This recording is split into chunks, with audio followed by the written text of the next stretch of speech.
مرات لما بيهدى ضجيج النهار بوجه فكري صوب مر منصور، مر فرانسيس، تريزيا الطفل يسوع، قديسين الفرح والعشق الإلهي والدهشة قدام جمالات هالكون.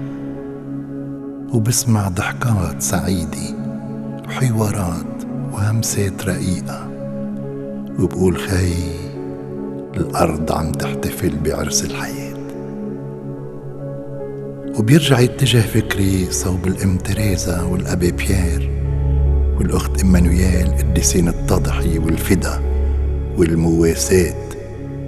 وبسمع أنين غميق ونهدات وحشرجات وأصوات عم تطلب نجدة، وبقول هي هالأرض اللي عم تحتضر قبل ما تدوق طعم الحياة.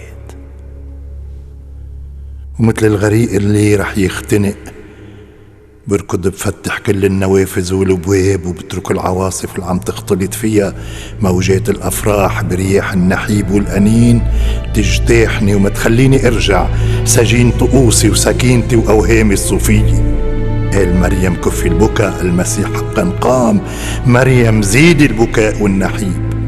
الملايين تمقول المليارات من اخوة يسوع مدفونين احياء على الارصفة بالاكواخ وببيوتهم اللي ما بيفت لها كتاب ولا بيدخل لها ضوء وهوا.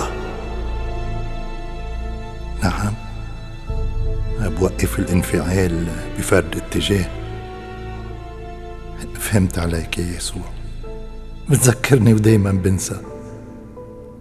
مش كل الفقراء تعسى ولا كل الأغنياء سعداء. نعم، عم بتسميني باسمي جان، شو حلو.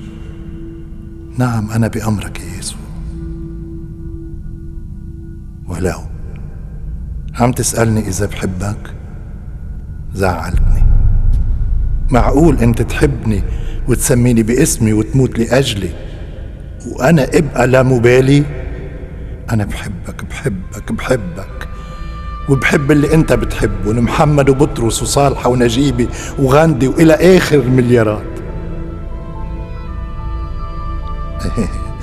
وما بقى بكي لك أمك؟ شو بعمل لك إذا أمك دمعتها سخية؟